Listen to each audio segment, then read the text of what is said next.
Hello बच्चा लोग, कैसे हो आप लोग भाई। तो मुझे उम्मीद है आप लोगों की पढ़ाई बहुत अच्छे से चल रही होगी। मेरा नाम है प्रभात। क्लास 11th केमिस्ट्री में हम लोग चैप्टर पढ़ रहे हैं स्ट्रक्चर ऑफ एटम। ये इस चैप्टर का लेक्चर नंबर 6 है। आज इस चैप्टर का हम लोग सबसे इंपॉर्टेंट पार्ट पढ़ना स्टार्ट करेंगे, जो कि है क्वांटम नंबर्स। इस चैप्टर से अगर आपके एग्जाम में क्वेश्चंस आते हैं तो most of the time question quantum numbers या उससे रिलेटेड टॉपिक से ही पूछे जाते हैं। तो बिना और कोई टाइम वेस्ट करे सीधे हम बात करना स्टार्ट करते हैं कि क्वांटम नंबर्स होते क्या हैं। तो देखो, क्वांटम नंबर्स के बारे में अगर बात करी जाए तो ये जो नंबर्स हैं ये एक इक्वेशन के सॉल्यूशन होते हैं। अगर मैं मैथमेटिकली बताने जाऊं, ये इक्वेशन जो होती है इसे बोलते हैं श्रोडिंगर इक्वेशन। श्रोडिंगर इक्वेशन को सॉल्व करके कुछ आंसर हमें मिलते हैं और उन आंसर्स को ही बोलते हैं क्वांटम नंबर्स।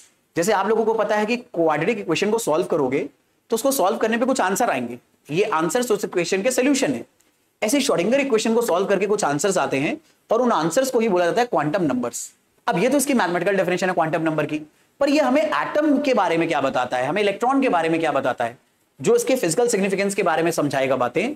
तो दरअसल में जब क्वांटम नंबर्स आप सॉल्व करके निकालते हो तो ये क्वांटम नंबर्स एक एटम के अंदर इलेक्ट्रॉन के कोऑर्डिनेट्स बताने में हमारी हेल्प करते हैं कि एक एटम के अंदर इलेक्ट्रॉन न्यूक्लियस के बाहर किन जगहों पर मिलेगा, उसके कोऑर्डिनेट्स अगर हम बताना चाहें तो हम दरअसल में एक एटम के कोऑर्डिनेट्स एक्सप्लेन करने की कोशिश कर रहे होते हैं इन क्वांटम नंबर्स के थ्रू। तो यानी क्वांटम नंबर्स के दो मतलब हैं, एक पूरा प्योर मैथमेटिकल मतलब। मैथमेटिकल मतलब क्या है, श्रोडिंगर इक्वेशन को सॉल्व करोगे तो उसका जो सॉल्यूशन आएगा हम उसे बोलेंगे क्वांटम नंबर्स। दूसरा जो हमारे काम का मतलब है ज्यादा, वो ये कि क्वांटम नंबर्स हमें क्या बताएंगे एटम के बारे में। तो क्वांटम नंबर्स एटम के अंदर इलेक्ट्रॉन के मिलने की लोकेशन यानी उसके कोऑर्डिनेट्स बताते हैं। भाई कोऑर्डिनेट का मतलब क्या होता है कि ऐसा पॉइंट जिसकी हेल्प से आप किसी चीज को ढूंढ पाए। ऐसे ही एक इलेक्ट्रॉन को अगर एटम में ढूंढना है तो आपको उसके कोऑर्डिनेट्स चाहिए और ये कोऑर्डिनेट्स आपको क्वांटम नंबर्स बताएंगे। तो अब दोनों ही चीजों को यानी मैथमेटिकल डेफिनेशन को और जो काम की डेफिनेशन उसे हम डिटेल में समझना स्टार्ट करते हैं। सबसे पहले बात करते हैं श्रोडिंगर इक्वेशन के बारे में। श्रोडिंगर इक्वेशन को डेवलप करने का जो क्रेडिट है वो जाता है अरविंद श्रोडिंगर को। अरविंद श्रोडिंगर ने वर्नर हाइजेनबर्ग के साथ मिलकर एक फिजिक्स की नई ब्रांच बनाई, जिस ब्रांच को बोलते हैं क्वांटम मैकेनिक्स। और मैं यार 1 मिनट का टाइम लूंगा इस छोटी सी स्टोरी को बताने में, बड़ी यार मजेदार स्टोरी है। दरअसल में कई सारे साइंटिस्टों का लेट 19th सेंचुरी में और अर्ली 20th सेंचुरी में ऐसा मानना था कि अब फिजिक्स में और फर्दर नई डिस्कवरीज नहीं हो सकती, क्योंकि जितनी चीजें डिस्कवर होनी थी हम लोगों ने ढूंढ डाली।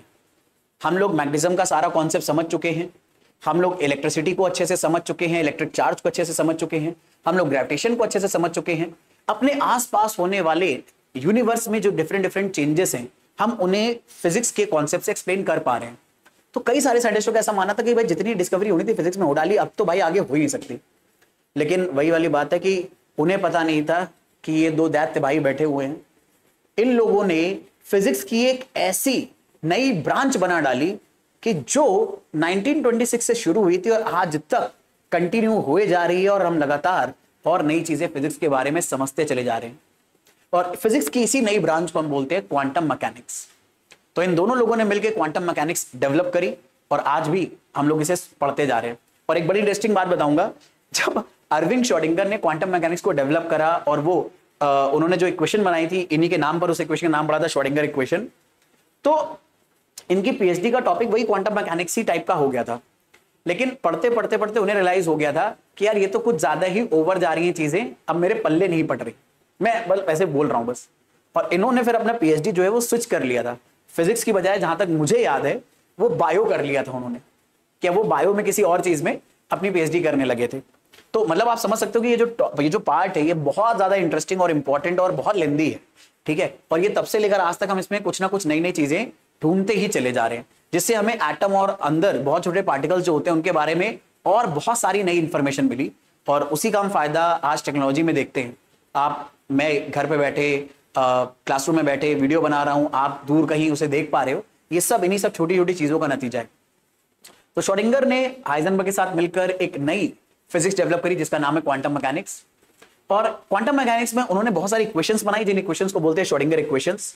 और ये श्रोडिंगर इक्वेशन बनाने में उन्होंने हेल्प ली थी इलेक्ट्रॉन के डुअल नेचर की, यानी इलेक्ट्रॉन पार्टिकल और वेव दोनों तरह से बिहेव करता है, इस बात को उन्होंने यूज करा था श्रोडिंगर इक्वेशन को बनाने में। और श्रोडिंगर इक्वेशन कुछ इस तरह से सिंपल सी इक्वेशन दिखती है, बट इतनी सिंपल होती नहीं। इस सिंपल के जो अलग अलग कंपोनेंट्स हैं मैं आपको बता दूं, ये H के ऊपर जो कैप लगा है इसे बोलते हैं हैमिल्टोनियन ऑपरेटर। ये यहां पर मेंशन भी है, एक मैथमेटिकल ऑपरेटर होता है, इसके सॉल्व करने के अपने रूल्स होते हैं।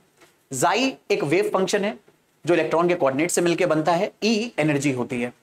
तो जाई के बारे में अगर बात करी जाए उससे पहले अगर हैमिल्टोनियन ऑपरेटर बताऊं तो ये है पूरा हैमिल्टोनियन ऑपरेटर, जिसे आपको यहां इनकॉर्पोरेट करके सॉल्व करना होता है। अब देखने में जितना डरावना है, ठीक है, उतना डरावना ये है भी सॉल्व करने में, लेकिन सबसे अच्छी बात यह है कि आपको इसे यूज नहीं करना कहीं पर भी। दरअसल में जो श्रोडिंगर इक्वेशन का मैथमेटिकल ट्रीटमेंट है वो अपने सिलेबस का पार्ट ही नहीं है। जो अदर एस्पेक्ट है बस हमें वो समझना है कि क्वांटम नंबर्स क्या होते हैं, वो रिप्रेजेंट क्या चीजें करते हैं, हमें वो जानना है। वो ज्यादा फिजिकल मीनिंग है और बड़े आराम से समझ में आता है। लेकिन ये समझना भी जरूरी है कि भैया श्रोडिंगर इक्वेशन है क्या, दिखती कैसी है, और इस इक्वेशन में H ऑपरेटर जो है बड़ा काम का है, हैमिल्टोनियन ऑपरेटर। इसे हम ऑपरेट करते हैं दरअसल में वेव फंक्शन के ऊपर। और वेव फंक्शन क्या है, दरअसल में अलग अलग टाइप की इक्वेशंस होती हैं। ये इक्वेशंस हमने बनाई हैं दरअसल में इलेक्ट्रॉन के कोऑर्डिनेट्स को इस्तेमाल करके। यानी ये जो वेव फंक्शंस होते हैं ये दरअसल में इलेक्ट्रॉन के कोऑर्डिनेट्स के ऊपर डिपेंड करती हैं। और जब आप इन इक्वेशंस को सॉल्व करते हो तो आंसर के फॉर्म में क्या निकल जाता है, इलेक्ट्रॉन के कोऑर्डिनेट्स निकल आते हैं, जिन्हें हम क्वांटम नंबर्स बोलते हैं। तो मुझे उम्मीद है मैथमेटिकल आइडिया आप लोगों को समझ में आया श्रोडिंगर इक्वेशन का क्या है। ये मैथमेटिकल आइडिया भी याद रखना जरूरी है। और यहां पर एक बड़ी इंपॉर्टेंट बात मैं मेंशन करना चाहूंगा, जो एनसीईआरटी में दी तो बस ऐसी छोटी लाइन है, पर इसके ऊपर सवाल बहुत ही इंपॉर्टेंट और अच्छे बनते हैं। और वो लाइन ये है कि ये जो जाई आप देख रहे हो, जिसे आप वेव फंक्शन बोलते हो, और ये वेव फंक्शन ऑफ इलेक्ट्रॉन भी बोल सकते हो इसको, क्योंकि ये इलेक्ट्रॉन के कोऑर्डिनेट्स के ऊपर डिपेंड कर रहा है।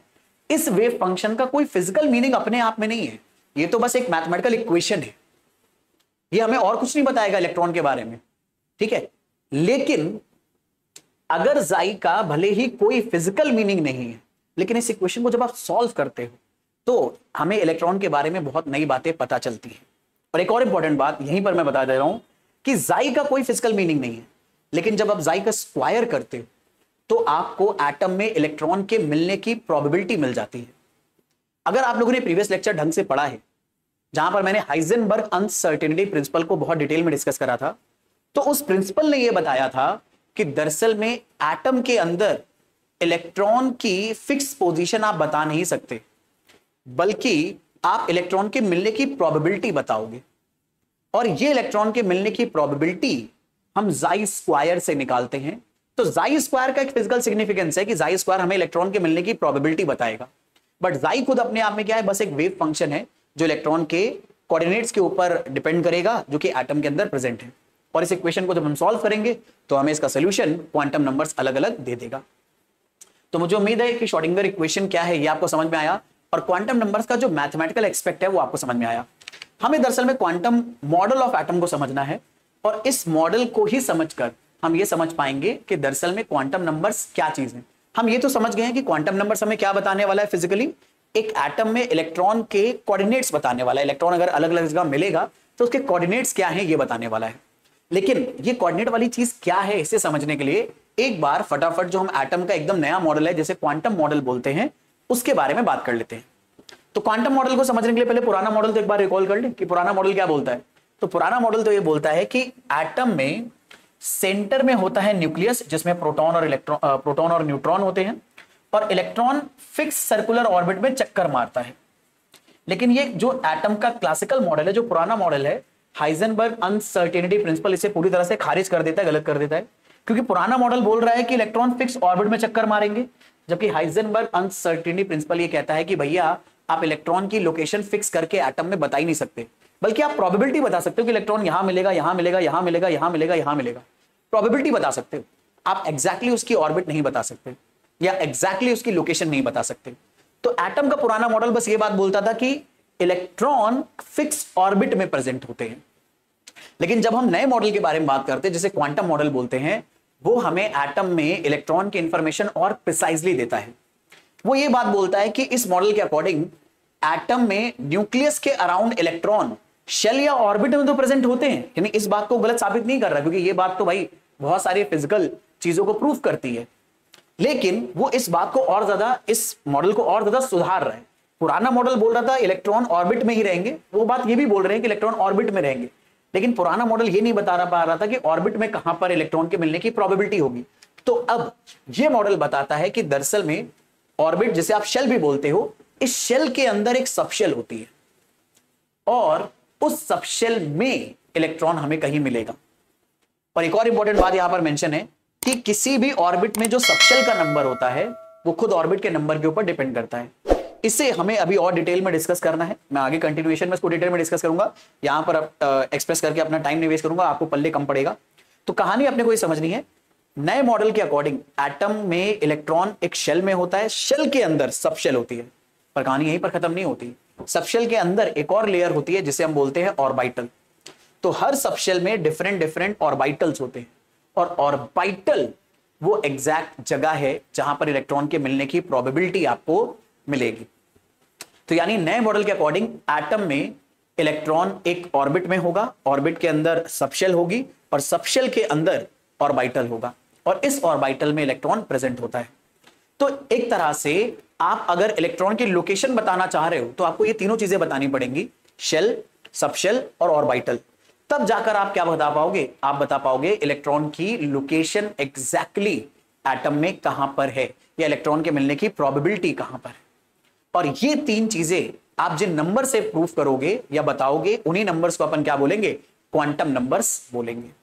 ठीक है, तो अगर नए मॉडल के अकॉर्डिंग एटम देखें तो एटम कुछ ऐसा दिखेगा कि अभी सेंटर में यहां पर न्यूक्लियस, अगर मैं इसको थोड़ा जूम करके दिखाऊं तो सेंटर में ये न्यूक्लियस है, ये हमारी फर्स्ट ऑर्बिट है जिसके अंदर एक सबशेल है स्फेरिकल शेप का और इस सबशेल में एक ऑर्बिटल होता है। फिर ऐसे ही सेकंड शेल में पहुंचोगे, एक और सबशेल है, ये जो आपको बलून जैसे लोब्स दिख रहे हैं ये दूसरी सबशेल है जिसका नाम है पी सबशेल। इस पी सबशेल में अलग अलग ऑर्बिटल होते हैं, इनको पी ऑर्बिटल बुलाते हैं। तो इस तरह से अब जो हमारा मॉडल है एटम का वो ऐसा दिखेगा। पुराना मॉडल कैसा दिख रहा था, ऐसी सर्कुलर ऑर्बिट में इलेक्ट्रॉन है।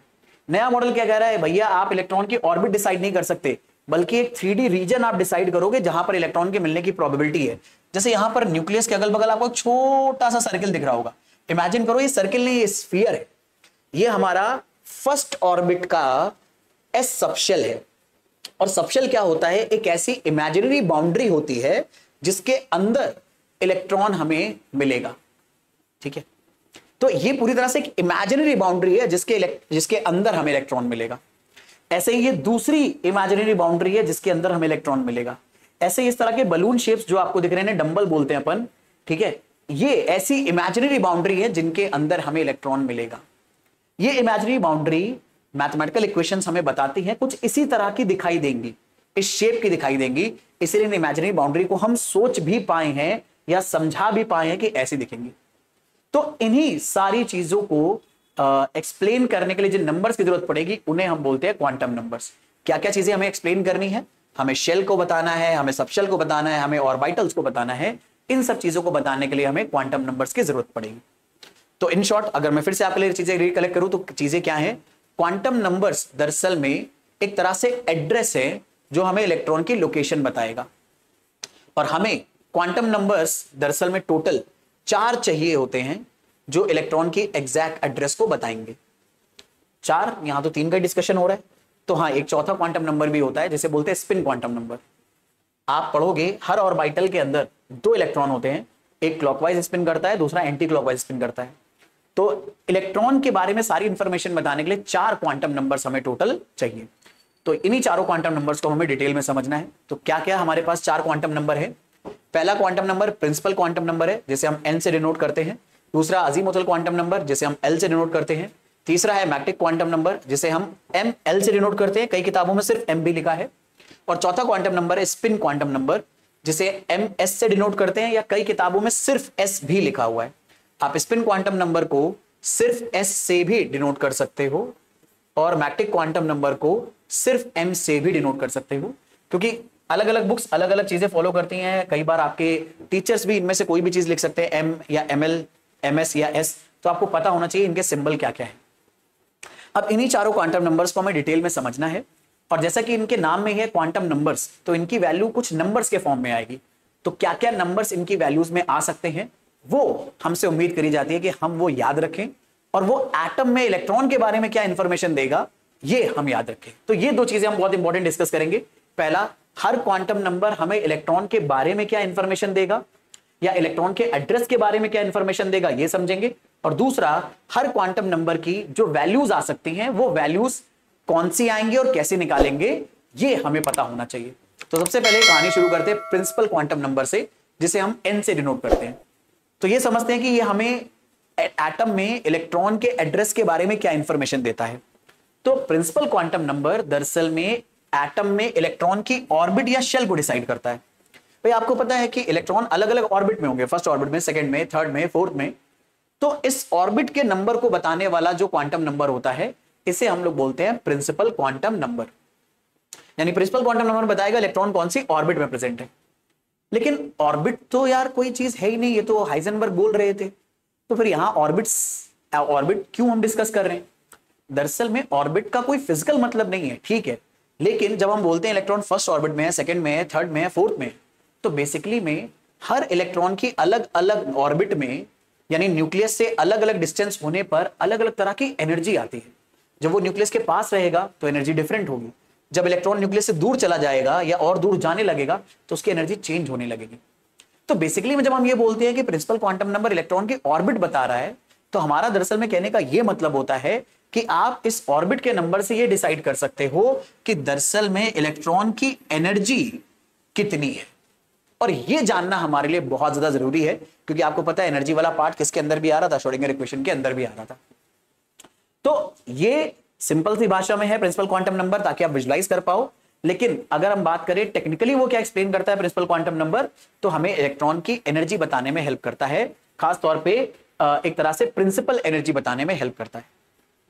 अब हमने ये तो समझ गया कि प्रिंसिपल क्वांटम नंबर हमें इलेक्ट्रॉन के एड्रेस के बारे में क्या बताता है, ऑर्बिट या शेल की इंफॉर्मेशन। लेकिन दूसरी बात अगर हम करें कि इलेक्ट्रॉन की शेल हमें पता चलेगी प्रिंसिपल क्वांटम नंबर से, लेकिन इन नंबर्स की क्या क्या वैल्यू आ सकती है अगर उसके बारे में बात करें तो n की पॉसिबल वैल्यू क्या क्या आ सकती है। तो n दरअसल में कोई भी नेचुरल नंबर आ सकता है, मतलब n की वैल्यू क्या क्या आ सकती है, प्रिंसिपल क्वांटम नंबर की क्या क्या वैल्यू आ सकती है, 1 2 3 से लेकर कहां तक जा सकते हो, इनफाइनाइट तक। ऐसा क्यों? ऐसा इसलिए क्योंकि दरअसल में प्रिंसिपल क्वांटम नंबर बता क्या रहा है, एक एटम में इलेक्ट्रॉन की ऑर्बिट। अब इलेक्ट्रॉन फर्स्ट ऑर्बिट में भी हो सकता है, सेकंड में भी, थर्ड में भी, फोर्थ में भी, फिफ्थ में भी, और ऐसे करते करते कहां तक जा सकता है, इनफाइनाइट तक जा सकता है। इसीलिए प्रिंसिपल क्वांटम नंबर की जो मैथमेटिकल वैल्यू है और थ्योरेटिकल वैल्यू है वो 1 से लेकर कहां तक जा सकती है, इनफाइनाइट तक जा सकती है। और यहां पर मैं मेंशन करना चाहूंगा कि जब आप किसी भी इलेक्ट्रॉन का नंबर ऑफ ऑर्बिट यानी प्रिंसिपल क्वांटम नंबर इनफाइनाइट बताते हो, तो इसका मतलब यह होता है कि अब वो इलेक्ट्रॉन एटम में नहीं है बल्कि एटम से बाहर निकल गया है। तो इनफाइनाइट ऑर्बिट का मतलब यही होता है कि इलेक्ट्रॉन एटम से बाहर निकल गया है, ठीक है, और वो कहीं दूर चला गया। अब एक और इंपॉर्टेंट बात कि अगर आपको किसी भी ऑर्बिट का नंबर पता है यानी प्रिंसिपल क्वांटम नंबर पता है, तो शेल यानी ऑर्बिट के अंदर होते हैं सबशेल और सबशेल के अंदर होते हैं ऑर्बिटल। तो एक शेल में कितने ऑर्बिटल हैं ये आप सीधे प्रिंसिपल क्वांटम नंबर से निकाल सकते हो। अगर किसी भी शेल का प्रिंसिपल क्वांटम नंबर n है तो उसके अंदर ऑर्बिटल n स्क्वायर के बराबर होंगे, ठीक है। जैसे मैंने क्या कहा, एक एटम के अंदर शेल है, शेल के अंदर सबशेल है, सबशेल के अंदर ऑर्बिटल है, तो एक शेल के अंदर एक्चुअल में ऑर्बिटल है। तो एक शेल के अंदर कितने ऑर्बिटल अगर आपको निकालने हैं तो आप इस फॉर्मूले से निकाल सकते हो, एक शेल के अंदर कितने ऑर्बिटल होंगे, n स्क्वायर, ठीक है। अच्छा, अब इसको एक बार एग्जांपल से भी देख लेते हैं। मान लो अलग अलग ऑर्बिट का प्रिंसिपल क्वांटम नंबर मैंने आपको दिया हुआ है और मैं निकालना चाह रहा हूं कि भैया उस ऑर्बिट में टोटल ऑर्बिटल्स कितने होंगे, ये आप बताओ। तो अगर n की वैल्यू 1 दी है, मतलब मैं आपको कह रहा हूं कि हमारा इलेक्ट्रॉन फर्स्ट ऑर्बिट में है, तो फर्स्ट ऑर्बिट या फर्स्ट शेल के अंदर कितने ऑर्बिटल होंगे, तो n स्क्वायर के बराबर होंगे। तो 1 का स्क्वायर क्या आएगा, 1। अब इन दोनों 1 से हम समझ क्या चाहते हैं, या हम समझना क्या चाहते हैं, हम ये बताना चाह रहे हैं कि अगर हमारा इलेक्ट्रॉन फर्स्ट ऑर्बिट में है यानी प्रिंसिपल क्वांटम नंबर 1 है, तो वो एक ही ऑर्बिटल में प्रेजेंट होगा। पर अगर हम चले गए सेकंड ऑर्बिट में, तो सेकंड ऑर्बिट में कितने ऑर्बिटल होंगे, 2 का स्क्वायर करोगे तो 4 ऑर्बिटल होंगे। यानी अगर इलेक्ट्रॉन सेकंड ऑर्बिट में है तो ऑर्बिट यानी शेल के अंदर होंगी सबशेल, सबशेल के अंदर होंगे ऑर्बिटल। तो हमारा इलेक्ट्रॉन 4 अलग अलग ऑर्बिटल में रह सकता है अगर वो कहां पहुंच गया, सेकंड शेल में। ऐसे अगर इलेक्ट्रॉन थर्ड शेल में पहुंच गया तो वो कितने ऑर्बिटल में रह सकता है, 9 ऑर्बिटल्स में रह सकता है, क्योंकि 3 स्क्वायर का मतलब है 9। और एक इंपॉर्टेंट बात, हर ऑर्बिटल में जाते हैं 2 इलेक्ट्रॉन, तो हर ऑर्बिटल में अगर 2 इलेक्ट्रॉन जाते हैं तो फर्स्ट ऑर्बिट में टोटल कितने इलेक्ट्रॉन होंगे? भाई आपको याद है टोटल इलेक्ट्रॉन किसी भी ऑर्बिट में कैसे निकालते हो? 2n² से निकालते हो। और देखो ये जो फॉर्मूला आपने अपनी जूनियर 9 क्लास में पढ़ा है वो हमारे नए मॉडल के साथ भी सही बैठ रहा है। नया मॉडल कह रहा है कि अगर किसी भी शेल का नंबर n है, यानी प्रिंसिपल क्वांटम नंबर n है, तो उसमें टोटल ऑर्बिटल कितने होंगे? n²। और हर ऑर्बिटल में कितने इलेक्ट्रॉन जाते हैं? 2। तो टोटल ऑर्बिटल कितने होंगे? 2n²। और हमने ये पढ़ा था 9 क्लास में बोर मॉडल में कि फर्स्ट ऑर्बिट में कितने इलेक्ट्रॉन होंगे? 2। सेकंड में 2n² करोगे तो 2n की जगह 2 रखो, 2 स्क्वायर 4, 4 2 8, तो सेकंड ऑर्बिट में मैक्सिमम कितने इलेक्ट्रॉन? 8। थर्ड में 18। यहां पर भी देखो वही आएगा ना, अगर n² की वैल्यू पहले शेल के लिए 1 आ रही है, दूसरे के लिए 4 और तीसरे के लिए 9, यानी टोटल ऑर्बिटल आ रहे हैं। हर ऑर्बिटल में 2n² इलेक्ट्रॉन है, हर ऑर्बिटल में अगर 2 इलेक्ट्रॉन है तो एक ऑर्बिटल में कितने इलेक्ट्रॉन मिलेंगे? 2। 4 में कितने मिलेंगे? 8। 9 में कितने मिलेंगे? 9 2 18। तो यानी फर्स्ट ऑर्बिट में कितने इलेक्ट्रॉन मिले? 2। सेकंड ऑर्बिट में कितने इलेक्ट्रॉन मिले? 8। थर्ड में कितने मिले? 18। तो ये तो यार पुराने मॉडल के साथ ही एडजस्ट हो रहा है। और देखो साइंस में चीजें ऐसे ही काम करती हैं, जो नया मॉडल है अगर वो पुराने मॉडल की सही बातों को एक्सप्लेन नहीं कर पा रहा है तो नया मॉडल एक तरह से गलत है। तो अगर क्वांटम मॉडल सही है तो इसे पुराने बोर मॉडल को एक्सप्लेन करना चाहिए। पुराने बोर मॉडल से हमें जो रिजल्ट मिले हैं वो सही आने चाहिए। तो देखो वो सही आ रहे हैं। भाई पुराना बोर मॉडल बोलता था फर्स्ट ऑर्बिट में 2 इलेक्ट्रॉन आने चाहिए, सेकंड में 8 आने चाहिए, थर्ड में 18 आने चाहिए। ठीक है, तो नया मॉडल भी तो ये बात बोल रहा है कि भैया फर्स्ट ऑर्बिट में 1 ऑर्बिटल होगा, सेकंड में 4, थर्ड में 9, और हर ऑर्बिटल में क्योंकि 2 इलेक्ट्रॉन है तो फर्स्ट ऑर्बिट में 2 इलेक्ट्रॉन आएंगे, सेकंड में 8 इलेक्ट्रॉन आएंगे, थर्ड में 18 आ जाएंगे, और ये कहानी लगातार चलती चली जाएगी। तो मुझे पूरी उम्मीद है कि आपको ये बात समझ में आई है कि दरअसल में प्रिंसिपल क्वांटम नंबर हमें क्या बताता है और उसका टोटल ऑर्बिटल्स के साथ क्या रिलेशन है। और टोटल ऑर्बिटल अगर आपको पता चल गए तो आपको उस ऑर्बिट के अंदर या उस शेल के अंदर कितने इलेक्ट्रॉन है ये भी पता चल जाएगा। अपनी कहानी को आगे बढ़ा सकते हैं हम लोग। तो अब बात कर लेते हैं नेक्स्ट क्वांटम नंबर के बारे में, जिसे हम बोलते हैं अजीमुथल क्वांटम नंबर, जिसे हम लोग L से डिनोट करेंगे। तो सबसे पहले बात करते हैं कि ये हमें इलेक्ट्रॉन के एड्रेस के बारे में क्या इंफॉर्मेशन देगा। तो दरअसल में अजीमुथल क्वांटम नंबर हमें इलेक्ट्रॉन के सबशेल की इंफॉर्मेशन देता है। ठीक है, और हमें पता है कि सबशेल शेल के अंदर प्रेजेंट होती है। तो किसी शेल के अंदर इलेक्ट्रॉन कौन सी सबशेल में है उसका एड्रेस बताने के लिए हमें अजीमुथल क्वांटम नंबर की जरूरत पड़ती है। और अगर फिजिकली आपको सोचना है कि दरअसल में अजीमुथल क्वांटम नंबर क्या बताता है, तो हमें ऑर्बिटल की 3D शेप कैसी होगी वो ये बताता है अजीमुथल क्वांटम नंबर। जैसे मैंने आपको पीछे कहीं बताया था, पीछे वाले नए वाले मॉडल में, अगर मैं थोड़ा और पीछे जाऊं, ये यहां पर, कि ये जो आप बाउंड्रीज देख रहे हो, ये जो आप दरअसल में इस तरह की स्फेरिकल शेप देख रहे हो, इस तरह की बलून टाइप शेप देख रहे हो, ये वो इमेजिनरी बाउंड्री है जिनके अंदर हमें इलेक्ट्रॉन एक एटम में मिलेगा।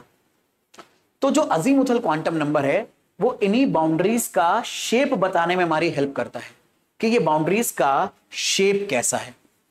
मुझे उम्मीद है आप लोगों को ये बात समझ में आई है। ठीक है, तो हमें azimuthal quantum number in orbital का शेप बताने में हेल्प करेगा। अब हर सबशेल के लिए कोई ना कोई एक अजीमुथल क्वांटम नंबर जरूर होता है, पर एक शेल के अंदर सबशेल कितनी होंगी ये शेल के ऊपर डिपेंड करेगा। हर शेल में सेम नंबर ऑफ सबशेल नहीं होती। अगर आप फर्स्ट शेल के बारे में बात करोगे तो उसमें नंबर ऑफ सबशेल अलग होंगी, सेकंड में अलग होंगी, थर्ड में अलग होंगी। अगर आप एक विजुलाइज करना चाहते हो दिमाग में इमेज, तो ऐसे कर सकते हो कि एटम को अगर आप एक बिल्डिंग मानो तो ये बड़ी स्पेशली डिजाइंड बिल्डिंग है। अगर एटम को हम बिल्डिंग माने तो बिल्डिंग में आपको पता है अलग अलग फ्लोर होते हैं और फ्लोर पे अलग अलग कमरे होते हैं। तो एटम एक इस तरह से डिजाइन बिल्डिंग है नेचर की कि उसके फर्स्ट फ्लोर पर बस एक कमरा है, सेकंड फ्लोर पर जैसे ही जाओगे यहां 2 कमरे आ जाएंगे, थर्ड फ्लोर पर 3 कमरे आ जाएंगे, और ऐसे ही फोर्थ फ्लोर पर जाओगे 4 कमरे, फिफ्थ फ्लोर पर जाओगे 5 कमरे, और ये सीक्वेंस लगातार चलता चला जाएगा। यहां पर मैं तुम्हें एनालॉजी देने की कोशिश कर रहा हूं ताकि तुम ज्यादा अच्छे से अपने दिमाग में इमेज बना पाओ कि मेरे भाई साहब दरअसल में जो हम बात कह रहे हैं कि एक शेल के अंदर नंबर ऑफ सब शेल अलग अलग होती है, वो क्या है? तो दरअसल में एनालॉजी ये है कि जो फ्लोर नंबर है इस बिल्डिंग में, वो हमें बताएगा शेल या फिर ऑर्बिट का नंबर, और जो हमारे फ्लोर पे रूम होंगे, number of rooms on a floor, ये हमें बताएगा subshell, number of subshells in, sorry not, हाँ इन बोल सकते हो, इन अ शेल। एक शेल में कितनी सबशेल है वो आप नंबर ऑफ रूम से डिसाइड करोगे ऑन अ फ्लोर, और फ्लोर नंबर शेल के ऑर्बिट को नंबर को बताएगा। जैसे ये फ्लोर नंबर 1 है, ठीक है, इसे F1 लिख दे रहे हैं, और फ्लोर 1 में कितने कमरे हैं? एक कमरा, ठीक है। तो फ्लोर नंबर बताएगा ऑर्बिट का नंबर, और उस फ्लोर में जितने कमरे हैं वो क्या बताएगा? नंबर ऑफ सबशेल उस शेल के अंदर। तो फ्लोर 1 पे कितने कमरे? एक कमरा, यानी एक तरह से एटम की फर्स्ट शेल में कितने सबशेल? एक सबशेल। ऐसे ही उस एटम में अगर आप फ्लोर नंबर 2 पर पहुंचे, यानी आप पहुंचे सेकेंड ऑर्बिट में, तो सेकेंड ऑर्बिट में कितने सबशेल मिलेंगे? तो जितने यहां पर कमरे दिखाई दे रहे हैं, रूम नंबर 1 और रूम नंबर 2, 2 कमरे दिखाई दे रहे हैं आपको। तो सेकेंड शेल में कितने सबशेल होंगे? 2 सबशेल। तो ये हमारा शेल है मेरे बच्चे, और ये है हमारी सबशेल। तो फर्स्ट शेल में एक सबशेल, सेकेंड शेल में 2 सबशेल, थर्ड शेल में 3 सबशेल, फोर्थ में 4 सबशेल। और यही बात मैंने पीछे भी मेंशन करी थी, जो मैं कह रहा था कि मैं अभी आगे आप बताऊंगा, वरना आप कंफ्यूज जाओगे। तो मुझे उम्मीद है यहां पर आपको पता चला होगा कि एक शेल के अंदर जो नंबर ऑफ सबशेल्स होती हैं वो अलग अलग होती हैं, और जितना शेल का नंबर होगा उतनी ही उसमें सबशेल होंगी। फर्स्ट शेल में एक सबशेल, सेकेंड शेल में 2 सबशेल, थर्ड शेल में 3 सबशेल, फोर्थ शेल में 4 सबशेल। तो जैसे जैसे शेल का नंबर बढ़ता चला जाएगा, वैसे वैसे नंबर ऑफ सबशेल्स उतनी ही बढ़ती चली जाएंगी, और एक शेल का जितना नंबर होगा उसमें उतने ही सबशेल होंगे, ठीक है। और हर सबशेल का एक अजीमुथल क्वांटम नंबर होगा। अब ये क्वांटम नंबर हम देंगे कैसे? ठीक है, तो जैसे मैंने आपको बताया, हर सबशेल का एक क्वांटम नंबर होगा। तो subshell corresponding to different values of L are represented by the following symbols. अब दरअसल में हर सबशेल का कोई ना कोई अजीमुथल क्वांटम नंबर होगा, और उन क्वांटम नंबर के करस्पॉन्डिंग जो सबशेल आएगी उसे हम कुछ इंग्लिश के अल्फाबेट से भी जानते हैं, और ज्यादातर हम इंग्लिश अल्फाबेट से ही इन्हें बुलाएंगे पूरी केमिस्ट्री में। तो दोनों चीजें आपको पता चलनी चाहिए कि अलग अलग एल के लिए कौन सी वैल्यूज दरअसल में, या कौन से इंग्लिश के अल्फाबेट हम इस्तेमाल करते हैं। तो अजीमुथल क्वांटम नंबर हमें बताएगा सबशेल का डेजिग्नेशन, और उस सबशेल के डेजिग्नेशन को हम अलग अलग इंग्लिश के अल्फाबेट से डिनोट करते हैं। जैसे अगर अजीमुथल क्वांटम नंबर 0 आ रहा है, तो ये 0 किसी सबशेल का नोटेशन है, और उस सबशेल को हम किस नाम से बुलाएंगे? एस सबशेल के नाम से बुलाएंगे। अगर किसी सबशेल के लिए अजीमुथल क्वांटम नंबर 1 आ रहा है, तो उसे इंग्लिश के पी अल्फाबेट से बुलाएंगे। 2 है तो डी बोलोगे, 3 है तो एफ बोलोगे, 4 है तो जी बोलोगे, 5 है तो एच बोलोगे। और आप इंपॉर्टेंट बात यहां से नोटिस कर रहे हो कि 3 के बाद तो हम एक सीक्वेंस फॉलो कर रहे हैं कि भैया 3 के लिए आपने क्या बोला? नोटेशन एफ, 4 के लिए जी, 5 के लिए एच। तो शुरुआत एबीसीडी से क्यों नहीं करी? तो ऐसा इसलिए नहीं करा हमने क्योंकि इसका कुछ लेना देना है हाइड्रोजन स्पेक्ट्रम से। अगर आप लोगों ने हाइड्रोजन स्पेक्ट्रम पढ़ा है तो आपको पता चला होगा उसमें कई सारी स्पेक्ट्रल लाइंस आती हैं, और अगर नहीं पढ़ा है तो मैं फिर से भाई थोड़ा सा प्रमोशन कर देता हूं।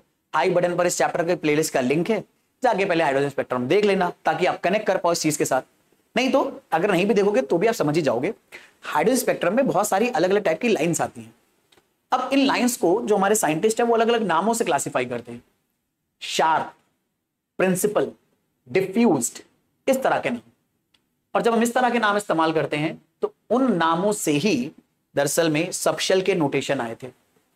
एस जो नोटेशन आया है वो शार्प स्पेक्ट्रल लाइन की वजह से आया है, पी प्रिंसिपल स्पेक्ट्रल लाइन की वजह से आया है, डी डिफ्यूज की वजह से आया है, और फिर ऐसे बाद में हमने इनको लगातार कंटिन्यू कर दिया। तो दरअसल में ये जो सिंबल थे शुरुआत वाले, ये स्पेक्ट्रल लाइन की वजह से आ रहे थे। और यहां पर एक इंपॉर्टेंट बात जरूरी है आपको समझना और मेरा बताना कि एटम्स में हम लोग अलग अलग सबशेल के बारे में बात कर रहे हैं कि एटम में एस सबशेल मिल सकती है, पी, डी, एफ, जी, एच, जिनके अजीमुथल क्वांटम नंबर 0, 1, 2, 3 होंगे। पर प्रैक्टिकली अभी तक जितने भी हमने एटम डिस्कवर करे हैं, हम लोगों ने 118 एलिमेंट डिस्कवर कर लिए। तो इन 118 एलिमेंट्स में जब हम इलेक्ट्रॉन भरते हैं, उसकी लोकेशन, उसका एड्रेस ढूंढते हैं, तो हमें ज्यादा से ज्यादा एफ सबशेल तक इलेक्ट्रॉन मिलते हैं। जी, एच, आई ये सब थ्योरेटिकली पॉसिबल सबशेल हैं, पर हम आज तक ऐसा कोई भी एलिमेंट ना तो डिस्कवर कर पाए हैं, ना ही मैन मेड बना पाए हैं जिसमें जी, एच, आई, जे और इस तरह के सबशेल नॉर्मली हमें देखने को मिलते हैं। पर थ्योरेटिकली एग्जिस्ट करते हैं, और थ्योरेटिकली एग्जिस्ट करते हैं तो हो सकता है कल को अगर हम ऐसा कोई एलिमेंट डिस्कवर कर लें तो उसके जी सबशेल में भी हो सकता है इलेक्ट्रॉन मिले हमें, बट अभी के लिए फिलहाल ऐसा नहीं है। तो इसीलिए हमारे लिए शुरुआत के 4 सबशेल सबसे काम के हैं, S subshell, P subshell, D subshell and F subshell. S subshell का अजीमुथल क्वांटम नंबर 0 है, पी के लिए 1 है, डी के लिए 2 है, एफ के लिए 3 है। क्योंकि भले ही ये सबशेल के नोटेशन है, पर अगर हमें क्वांटम नंबर के फॉर्म में उन्हें बनाना है या बताना है तो हम ऐसे लिखेंगे, एस सबशेल के लिए अजीमुथल क्वांटम नंबर 0 लिखोगे, पी के लिए 1, डी के लिए 2 और एफ के लिए 3। और एक और इंपॉर्टेंट बात, मैंने आपको बोला था कि जो सबशेल होता है उसका अजीमुथल क्वांटम नंबर यानी एल हमें उस 3D शेप के बारे में इंफॉर्मेशन देगा कि वो सबशेल का ऑर्बिटल कैसे दिखेगा। तब जैसे आपको पता है कि एल की वैल्यू अगर 1 है तो इस सबशेल को क्या बुलाएंगे, पी सबशेल। तो एल की वैल्यू 1 अगर पी सबशेल को डिनोट करती है तो इस नंबर को देखकर आप ये भी इमेजिन कर सकते हो कि पी सबशेल दरअसल में 3 डायमेंशन में कैसा दिखाई देगा। तो पी सबशेल इस तरह से डंबल के फॉर्म में दिखाई देगा। एस सबशेल जिसका अजीमुथल क्वांटम नंबर 0 है वो स्फेरिकल दिखाई देगा। डी सबशेल जिसका अजीमुथल क्वांटम नंबर 2 है वो इस तरह से डबल डंबल दिखाई देगा, इसे बोलते हैं डबल डंबल। एफ जिसका अजीमुथल क्वांटम नंबर 3 है वो इस तरह से बड़ी कॉम्प्लिकेटेड फिगर होता है।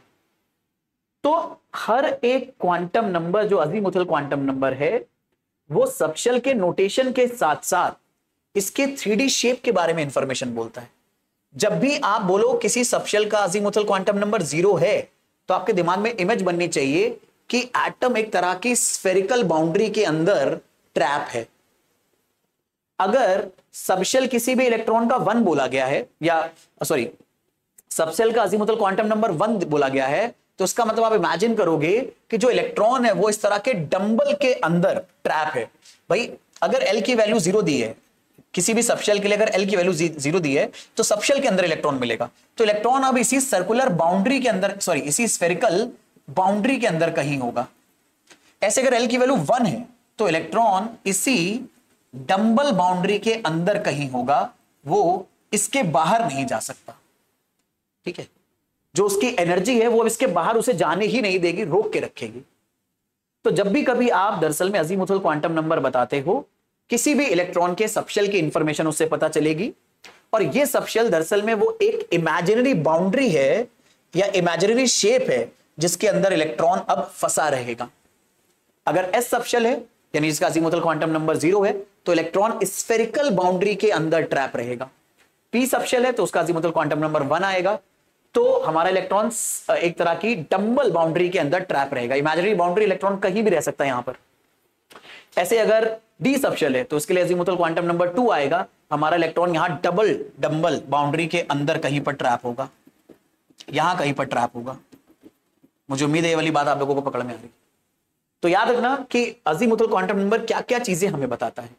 सबशेल की इंफॉर्मेशन तो बताता ही है, पर साथ ही साथ ऑर्बिटल का 3D शेप भी बताता है, यानी वो इमेजिनरी बाउंड्री जिसके अंदर इलेक्ट्रॉन हमें मिलने की प्रोबेबिलिटी देगा एटम के अंदर।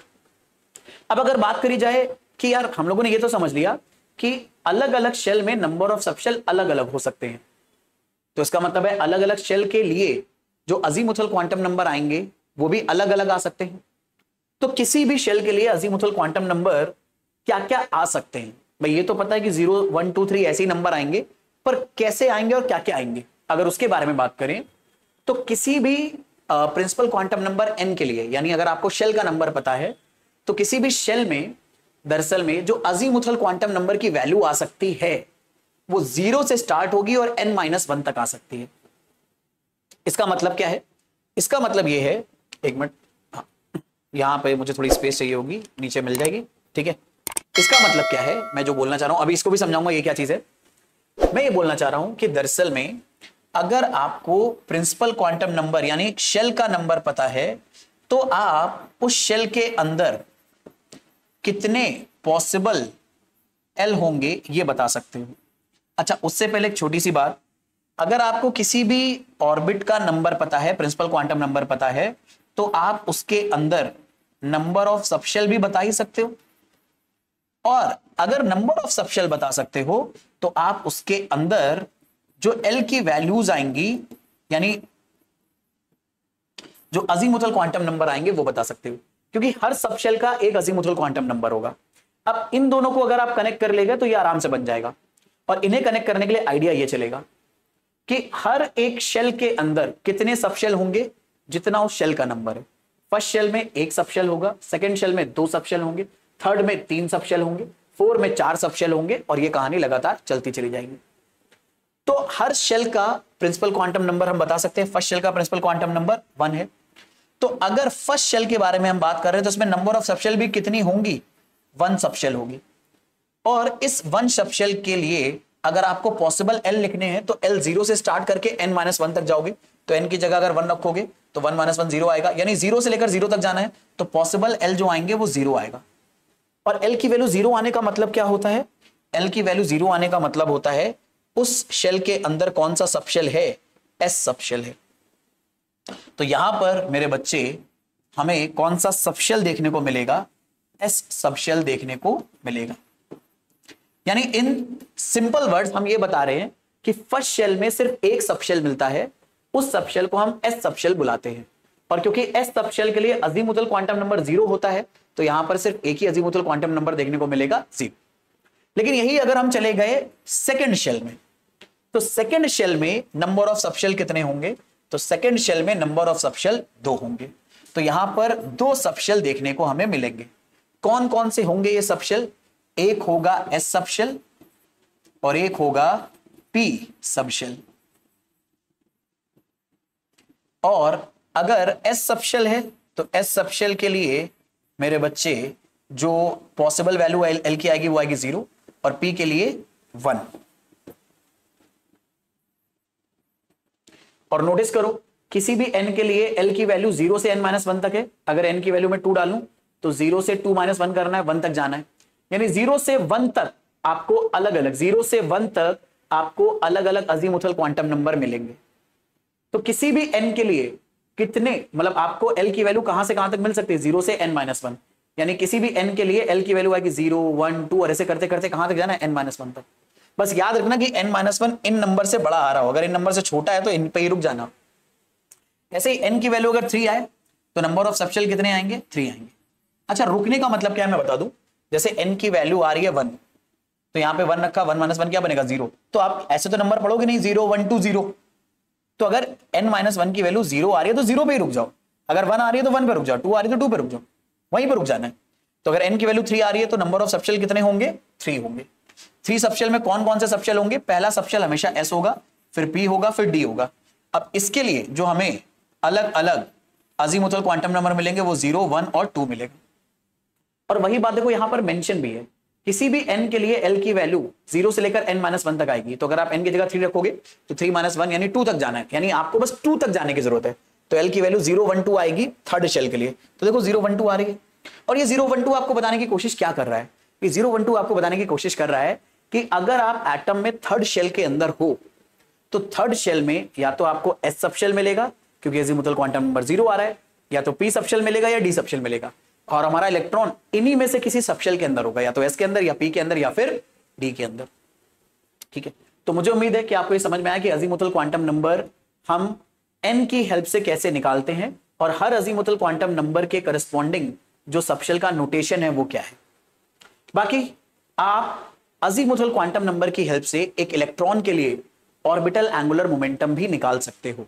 आजकल स्कूल के टीचर्स का ये फेवरेट बना हुआ है कई बार, क्योंकि अब ये छोटी छोटी फॉर्मूले एनसीईआरटी वगैरह में या एग्जाम्पलर में दिए होते हैं, तो वो पूछ लेते, और बच्चों का अक्सर इन पे ध्यान नहीं जाता, हम सारा ध्यान इस पे रखते हैं।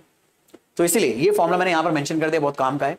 अगर आप एंगुलर ऑर्बिटल एंगुलर मोमेंटम निकालना चाहते हो किसी भी इलेक्ट्रॉन का, तो उसका फॉर्मूला होता है √L+1 h/2π, और h/2π को कई किताबों में h बार भी लिखा होता है, तो आप h/2π की जगह h बार भी लिख सकते हो। तो अगर आपको किसी भी ऑर्बिटल का अजीमुथल, अगर किसी भी सबशेल का अजीमुथल क्वांटम नंबर पता है, तो आप उस इलेक्ट्रॉन का angular momentum, orbital angular momentum निकाल सकते हो इस फॉर्मूले से। जैसे L की वैल्यू अगर 1 है, कोई इलेक्ट्रॉन p सबशेल के अंदर प्रेजेंट है, p सबशेल का मतलब है उसका अजीमुथल क्वांटम नंबर 1 है, तो उसका ऑर्बिटल एंगुलर मोमेंटम क्या होगा, L की जगह 1 रख देना, तो 1 × 1 + 1 2, तो 2 × h/2π। अच्छा, ये अंडर रूट सिर्फ L+1 पे है, h/2π पे नहीं, तो 2 × h/2π हमारा आंसर आ जाएगा। तो इस तरह से आप ऑर्बिटल एंगुलर मोमेंटम किसी भी इलेक्ट्रॉन का निकाल सकते हो, अगर वो किसी भी सबशेल में प्रेजेंट है, बशर्ते आपको उसके अजीमुथल क्वांटम नंबर की वैल्यू पता हो, यानी सबशेल का जो क्वांटम नंबर है वो पता। और यहां पर एक और इंपॉर्टेंट बात नोटिस करो कि यार जो दरअसल में L की वैल्यू है वो 0 से n-1 तक अगर जा रही है, तो L की टोटल पॉसिबल वैल्यूज कितनी होंगी? तो टोटल वैल्यूज ऑफ L अगर आप 0 से n-1 तक काउंटिंग करोगे तो n आएगा। भाई 1 से लेकर n-1 तक अगर काउंटिंग करते, अगर 1 से लेकर n-1 तक काउंटिंग करते तो n-1 आता, उसमें 0 और है तो एक नंबर और ऐड करो, तो n-1 में एक नंबर और ऐड करोगे तो कितना आएगा n। तो ये चीज क्या बता रही है? ये चीज बेसिकली में वही बात बता रही है जो मैंने अभी आपको बताई थी कि दरअसल में किसी भी शेल के अंदर जो टोटल सबशेल होंगे वो उस शेल के नंबर के बराबर आएंगे। किसी भी शेल में फर्स्ट शेल में एक ही सबशेल है, तो किसी भी शेल के अंदर जो सबशेल होंगे उस सबशेल के नंबर शेल के नंबर के ही बराबर होंगे। तो मुझे उम्मीद है ये कनेक्शन आपके दिमाग में बहुत अच्छे से बैठा होगा। अपनी कहानी को अगर आगे बढ़ाएं तो यार ये आपको एक बड़ी इंपॉर्टेंट चीज पता होनी चाहिए कि अलग अलग सबशेल के नोटेशन हम इस चैप्टर में और आगे केमिस्ट्री में कैसे इस्तेमाल करने वाले हैं। अब जब ऐसे आप केमिस्ट्री में बहुत सारी जगह पे 1s आता हुआ देखोगे, 2s आता हुआ देखोगे, 3p, 3d, 4s, 4p ये सब आता हुआ देखोगे, तो इसका मतलब क्या है? 1s का मतलब होगा कि हम किसी ऐसे इलेक्ट्रॉन के बारे में बात कर रहे हैं जो दरअसल में फर्स्ट ऑर्बिट में है और जिसका s सबशेल है, और अगर s सबशेल है तो उसके लिए अजीमुथल क्वांटम नंबर की वैल्यू कितनी होगी? 0 होगी, क्योंकि हमने अभी यही तो बात करी कि यार s सबशेल के लिए अजीमुथल क्वांटम नंबर कितना होता है? 0, p के लिए 1, d के लिए 2। तो अगर कभी भी कोई इस तरह का सबशेल लिखकर आया 1s, तो ये जो पहले वाला नंबर लिखा है, ये पहले वाला नंबर हमेशा आपको बताएगा शेल की इंफॉर्मेशन, नंबर ऑफ शेल, और ये बताएगा टाइप ऑफ सबशेल कि ये कौन सा सबशेल है। तो ऐसे 2s है तो 2 नंबर बताएगा नंबर ऑफ शेल, यानी ये इलेक्ट्रॉन कौन सी शेल में है, सेकंड में, और उसके अंदर कौन से सबशेल में, s में। और s सबशेल का मतलब क्या है? s सबशेल का मतलब है एक स्फेरिकल बाउंड्री के अंदर, एक स्फेरिकल इमेजिनरी बाउंड्री के अंदर इलेक्ट्रॉन ट्रैप है, और उसी स्फेरिकल बाउंड्री के अंदर हमें इलेक्ट्रॉन बार बार देखने को मिलेगा। अब इलेक्ट्रॉन इसी स्फेरिकल बाउंड्री के अंदर घूमता रहेगा, कभी इधर कभी उधर, अचानक से इधर उधर गायब होता रहेगा। ठीक है, तो इलेक्ट्रॉन के मिलने की जो प्रोबेबिलिटी है वो इसी सबशेल के अंदर रहेगी। 2p का मतलब है इलेक्ट्रॉन सेकंड शेल के p सबशेल में, और p सबशेल कैसा होता है? डंबल शेप का होता है।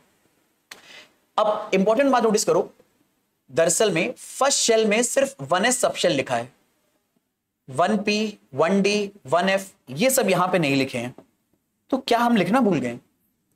1p, 1d, 1f ये सब नहीं लिखा हुआ है, क्या हम लिखना भूल गए? नहीं, ये नहीं लिखना भूले।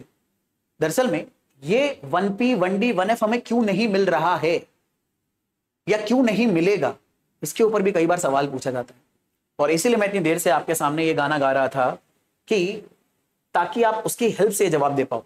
हम याद करेंगे हर शेल के अंदर कितने सबशेल होते हैं, जितना उस शेल का नंबर है। फर्स्ट शेल में बस एक ही सबशेल है, और इसीलिए यहां पर बस आपको एक ही सबशेल देखने को मिल रहा है, 1s। फर्स्ट शेल में ना तो p सबशेल मिलेगा, ना d, ना f। ऐसे ही सेकंड शेल में 2 सबशेल मिलते हैं, एक 2s और एक 2p, यानी p पहली बार जो सबशेल होगा वो सेकंड ऑर्बिट से मिलना स्टार्ट होगा, इसी तरह से थर्ड शेल में 3 सब शेल मिलेंगे, 3s 3p 3d। आपको f पहली बार मिलना 4 से स्टार्ट होगा और d पहली बार मिलना, d सब शेल पहली बार मिलना थर्ड शेल से स्टार्ट होगा, क्योंकि एक शेल में उतने ही सब शेल होते हैं जितना उस शेल का नंबर है। थर्ड शेल में 3 सब शेल मिलेंगे, सेकेंड शेल में 2 सब शेल मिलेंगे और हर सब शेल की शुरुआत s से ही होगी।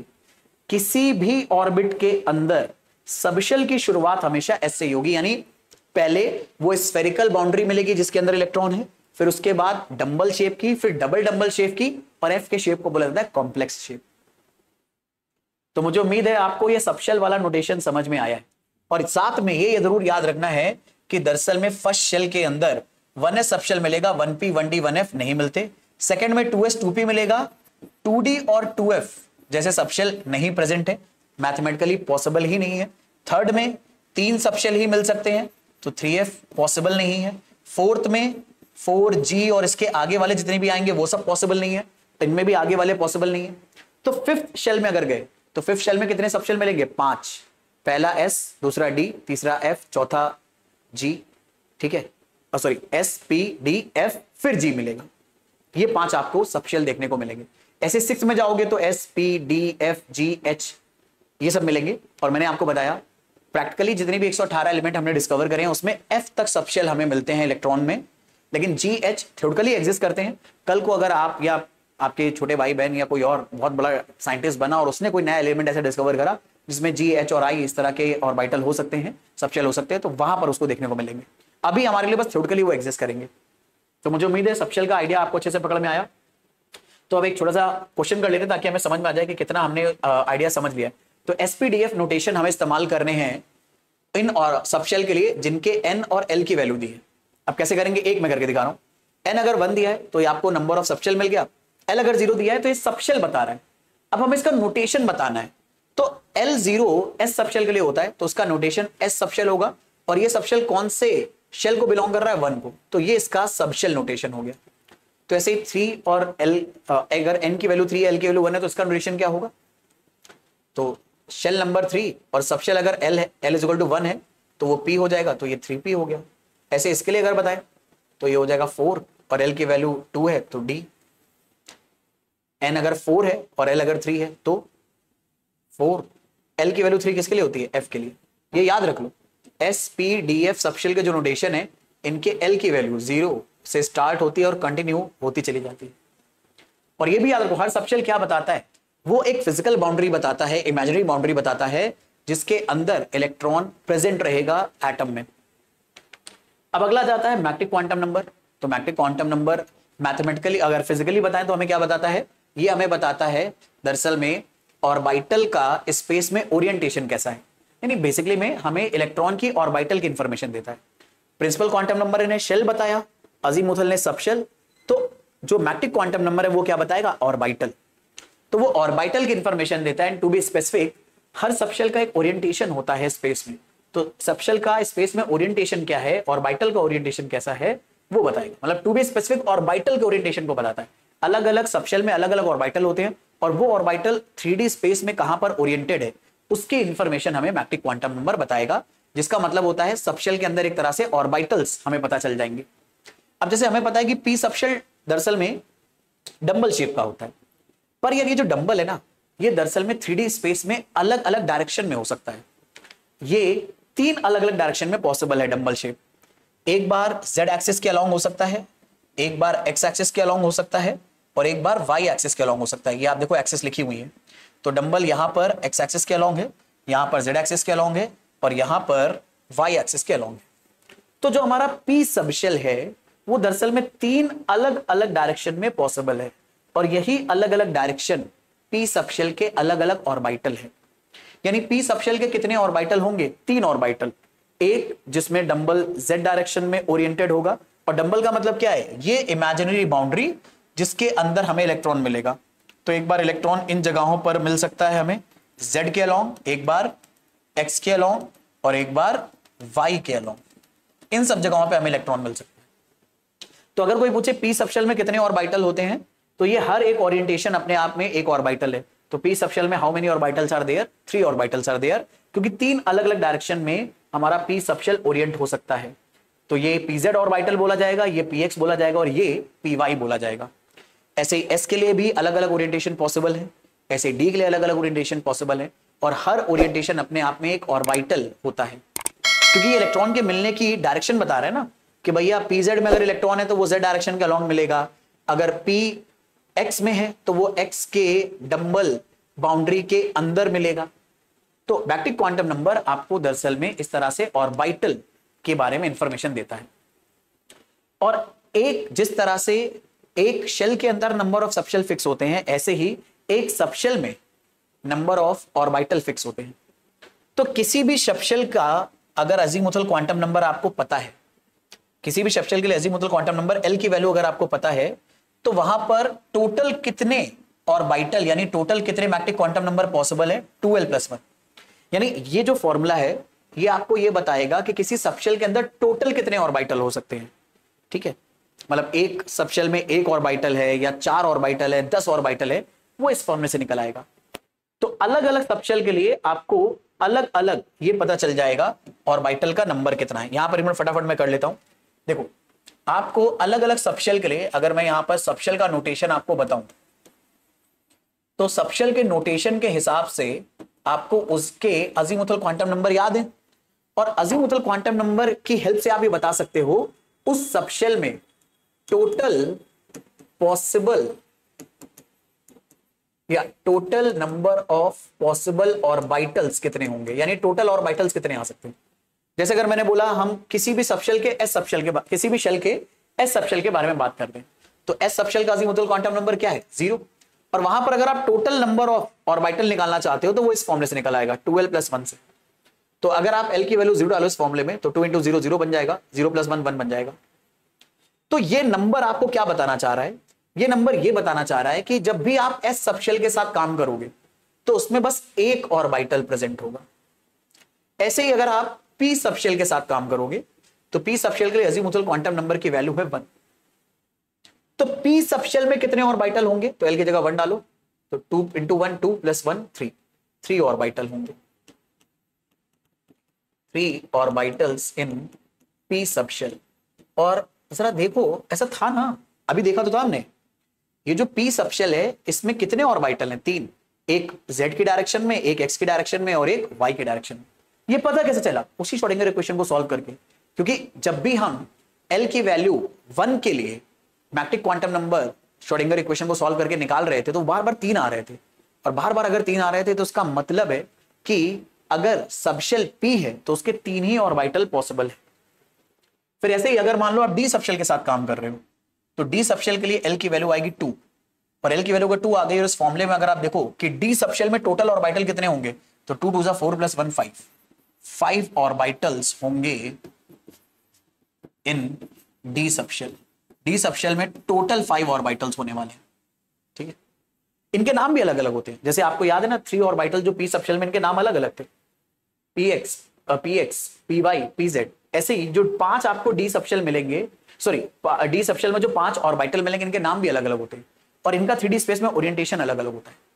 लेकिन एक इंपॉर्टेंट बात, हर एक ऑर्बिटल का एक मैग्नेटिक क्वांटम नंबर है। तो ये मैग्नेटिक क्वांटम नंबर आएगा क्या, इसकी वैल्यू कैसे पता चलेगी, तो हर एक ऑर्बिटल का मैग्नेटिक क्वांटम नंबर सबशेल के अजीमुथल क्वांटम नंबर की नेगेटिव वैल्यू से स्टार्ट होता है और 0 से होते हुए पॉजिटिव वैल्यू पर खत्म होता है। बात पहले नहीं पड़ी, अभी पड़ेगी। एक बात बताओ, पी सबशेल के साथ अगर हम काम कर रहे हैं तो पी सबशेल के लिए अजीमुथल क्वांटम नंबर की वैल्यू क्या होती है, 1। तो इसमें जो मैग्नेटिक क्वांटम नंबर आएंगे इन तीनों ऑर्बिटल के, वो -1 से स्टार्ट होंगे और +1 तक जाएंगे, -l से स्टार्ट होंगे +l तक जाएंगे, क्योंकि l की वैल्यू 1 है। अब अगर l की वैल्यू 1 है तो -l से स्टार्ट होना है और +l तक जाना है। तो -1 से स्टार्ट करोगे +1 तक जाओगे, तो टोटल कितने नंबर आएंगे, 3। और हर एक मैग्नेटिक क्वांटम नंबर एक ऑर्बिटल बता रहा है। मैग्नेटिक क्वांटम नंबर का ये जो फॉर्मूला दिया है निकालने के लिए, इस तरह से दिया है कि आप उतने ही ऑर्बिटल्स यहां पर लिखो या उतने ही ऑर्बिटल्स के मैग्नेटिक क्वांटम नंबर लिखो जो किसी सबशेल में होते। तो आप -l से लेकर +l तक सारे नंबर कॉपी कर सकते हो। अगर यहां पर हम दोबारा से इसको डिटेल में समझे तो ऐसे कर सकते हैं अगर मान लो मैं यहां पर आपको सबशेल का नोटेशन दे दूं और उससे उसका अजीमुथल क्वांटम नंबर पूछ लूं, तो आप यहां पर मेरे को बता सकते हो कि टोटल ऑर्बिटल कितने आएंगे, है ना? ये बात तो पॉसिबल है। अगर मैं कह दूं हम एस सबशेल के साथ काम करेंगे तो इसके एल की वैल्यू आप क्या बोलोगे? 0। टोटल ऑर्बिटल के लिए फॉर्मूला क्या डालोगे? 2l + 1। तो यहां पर आप क्या बोलोगे? कितने ऑर्बिटल? 1। मान लो उस ऑर्बिटल को मैं डब्बे से डिनोट कर रहा हूं। तो ये ऑर्बिटल का अगर आप मैग्नेटिक क्वांटम नंबर निकालना चाहते हो तो मैंने बताया मैग्नेटिक क्वांटम नंबर कहां से स्टार्ट होगा? -l से 0 होते हुए +l तक। तो l की वैल्यू यहां 0 है, तो आप -0 से 0 होते हुए +0 जाओ, यानी 0। यानी एक तरह से आप ये बोल रहे हो कि एस सबशेल में एक ऑर्बिटल होता है और उस एक ऑर्बिटल का मैग्नेटिक क्वांटम नंबर 0 आएगा। ऐसे अगर आप पी सबशेल के साथ काम करोगे तो उसके एल की वैल्यू 1 है, और एल की वैल्यू अगर आपने 1 यहां पे डाली तो टोटल ऑर्बिटल कितने आएंगे? 3। और इन ऑर्बिटल का मैग्नेटिक क्वांटम नंबर आप लिखना चाहते हो तो इसकी हेल्प से लिख सकते हो कि टोटल एमएल कितने आएंगे? -l से +l, यानी -1 0 +1। हर ऑर्बिटल का एक अपना मैग्नेटिक क्वांटम नंबर होगा, तो जितने मैग्नेटिक क्वांटम नंबर उतने ही ऑर्बिटल किसी एक सबशेल में, ये आपस में इंटरकनेक्टेड है। ऐसे डी सबशेल में कितने ऑर्बिटल होते हैं टोटल? तो डी सबशेल के लिए एल की वैल्यू कितनी आती है? डी सबशेल के लिए एल की वैल्यू आती है 2, और एल की वैल्यू अगर यहां 2 डालें तो डी सबशेल में टोटल कितने ऑर्बिटल मिलेंगे? 5। और इन पांचों ऑर्बिटल के मैग्नेटिक क्वांटम नंबर अगर कोई निकालने को बोल दे तो आप डी के लिए, डी सबशेल के लिए एल की वैल्यू 2 लिखते हो, तो मैग्नेटिक क्वांटम नंबर यानी इन पांचों ऑर्बिटल के अगर आप नंबर लिखो मैग्नेटिक क्वांटम नंबर, तो -l से +l तक लिखोगे, यानी -2 -1 0 +1 +2। और नोटिस करो ये फॉर्मूला इस तरह से एडजस्टेड है कि एक सबशेल में जितने ऑर्बिटल्स होते हैं उतने ही यहां पर नंबर भी आ जाएंगे -l से लेकर +l तक, इसलिए यहां पर ऐसे लिखा हुआ। और एक सबशेल के अंदर कितने ऑर्बिटल होंगे? 2l + 1। और इनके मैग्नेटिक क्वांटम नंबर अगर देने हैं तो सबशेल का जो अजीमुथल क्वांटम नंबर है उसकी वैल्यू -l से +l तक लिख दो, 0 के लिए बस 0 आएगी, तो अपने आप ये नंबर एडजस्ट हो जाए। ऐसे एफ में कहां से कहां तक वैल्यू आएगी? -3 से लेकर +3 तक। मेरे पास जगह नहीं है, आप इमेजिन कर सकते हो। एफ के लिए, एफ सबशेल के लिए एल की वैल्यू होती है 3, और एल की वैल्यू अगर 3 हो गई तो यहां पर टोटल कितने ऑर्बिटल आ जाएंगे? टोटल ऑर्बिटल 3 × 2 6, 6 + 1 7, 7 ऑर्बिटल आएंगे। और इन 7 ऑर्बिटल के 1 2 3 4 5 6 7, इन 7 ऑर्बिटल के मैग्नेटिक क्वांटम नंबर लिखोगे तो -3 से लेकर आप +3 तक चले जाओगे। टोटल कितने ऑर्बिटल आ गए? 7। ऐसे जी के लिए, एच के लिए सब के लिए निकाल सकते हो, बट आपको पता है जी एच वगैरह आगे जो ऑर्बिटल आएंगे ये दरअसल में किस तरह के होंगे? थ्योरेटिकल होंगे, प्रैक्टिकली एग्जिस्ट अभी नहीं करते। तो मुझे उम्मीद है मैग्नेटिक क्वांटम नंबर का आइडिया आपको पता चल गया, ठीक है। अब यार 1 मिनट इसको हटा देता हूं मैं। बाकी यार ये कहानी तो अपन पढ़ ही चुके हैं कि मेरे बच्चे किसी भी, दरअसल में n के लिए टोटल नंबर ऑफ ऑर्बिटल कितने होते हैं? n²। ये हमने पहले भी देखा था कि अगर आपको शेल का नंबर दिया है n तो उस शेल में कितने ऑर्बिटल होंगे? n²। फर्स्ट शेल में कितने ऑर्बिटल? 1 का स्क्वायर 1। सेकंड शेल में कितने ऑर्बिटल? 4, ठीक है, ऐसे। अब लास्ट आ जाता है स्पिन क्वांटम नंबर। ये बड़ा आसान है यार, ठीक है। दरअसल में किसी भी ऑर्बिटल में इलेक्ट्रॉन 2 तरह से स्पिन करता है। जैसे अर्थ अपनी एक्सिस के अराउंड स्पिन करती है ना, ऐसे इलेक्ट्रॉन भी एक ऑर्बिटल के अंदर स्पिन करता है। अब या तो वो क्लॉकवाइज स्पिन करेगा या एंटी क्लॉकवाइज करेगा। अब क्लॉकवाइज स्पिन हम बार बार बनाएंगे तो नहीं, तो हमने इसके लिए एक सिंपल सा सिंबल बना रखा है, upside arrow. Upside arrow clockwise spin denote करता है और downside arrow anti clockwise spin को डिनोट करता है। और अगर किसी भी इलेक्ट्रॉन की स्पिन क्लॉकवाइज है तो उसे हम लोग स्पिन क्वांटम नंबर देते हैं +12, और अगर क्या नाम है, एंटी क्लॉकवाइज है इसकी स्पिन किसी भी ऑर्बिटल के अंदर तो हम उसका स्पिन क्वांटम नंबर देते हैं -12 एंटी क्लॉकवाइज के लिए और +12 क्लॉकवाइज स्पिन के लिए। ये इलेक्ट्रॉन की स्पिन बताता है। और क्योंकि 2 तरह की स्पिन आ रही है, इससे ये पता चलता है कि एक ऑर्बिटल में मैक्सिमम 2 ही इलेक्ट्रॉन जा सकते हैं। तो ये चारों अलग अलग टाइप के क्वांटम नंबर थे जिन्हें हम लोगों ने डिटेल में डिस्कस कर लिया है। तो मुझे पूरी उम्मीद है ये चारों क्वांटम नंबर्स का आइडिया आपको अच्छे से समझ में आया है। एक बार अब एटम के रिस्पेक्ट में इसकी सारी पिक्चर को अच्छे से समझ लेते हैं, ठीक है। क्या है, अगर मैं सारे क्वांटम नंबर्स का कॉम्बिनेशन बताऊं तो बेसिकली में क्वांटम नंबर्स का काम है हमें एटम के अंदर इलेक्ट्रॉन का शेल, सबशेल और ऑर्बिटल बताना। तो अब इलेक्ट्रॉन, अब शेल बताएगा प्रिंसिपल क्वांटम नंबर, तो प्रिंसिपल क्वांटम नंबर क्या क्या आ सकता है? शेल का नंबर 1 2 3 4 ऐसे करके आ सकता है। अब हमें यह पता है कि हर शेल के अंदर जो सबशेल होंगी वो अलग अलग होंगी और सबशेल को डिनोट करेगा अजीमुथल क्वांटम नंबर।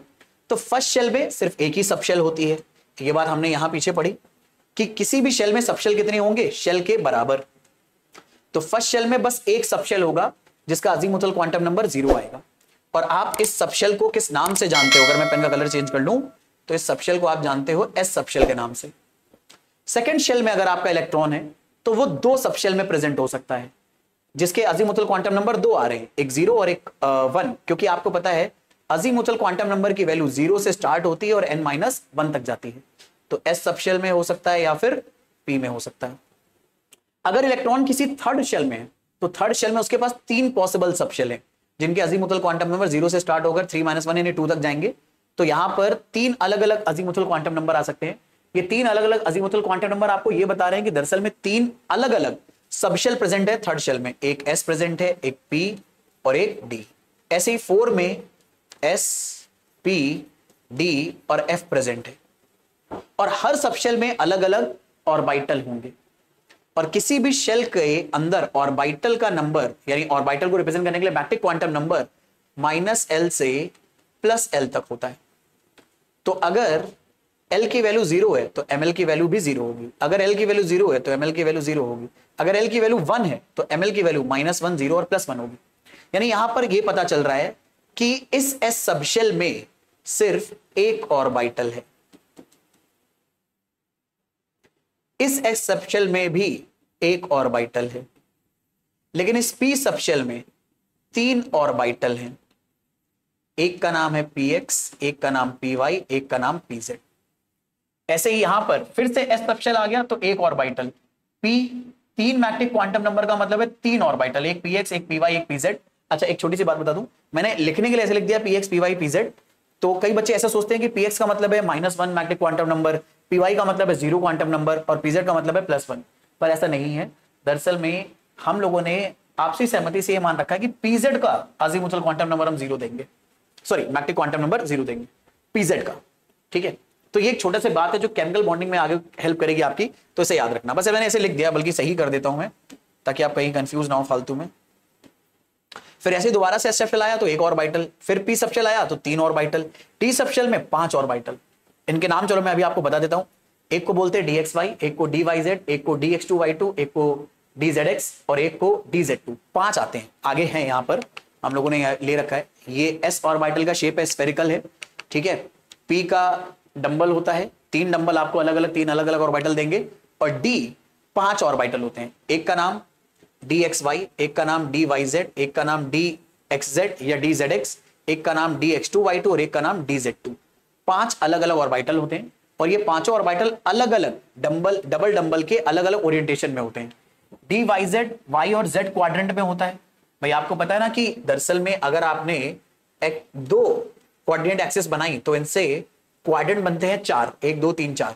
तो dyz yz क्वाड्रेंट में है, यानी y और z से बनने वाले क्वाड्रेंट में है। dxy xy क्वाड्रेंट में है, ये 4 क्वाड्रेंट है, ये x और y एक्सिस को मिलाकर बने हैं। dxz x और z क्वाड्रेंट में होता है, लेकिन dx2y2 x और y एक्सिस के अलोंग होते हैं।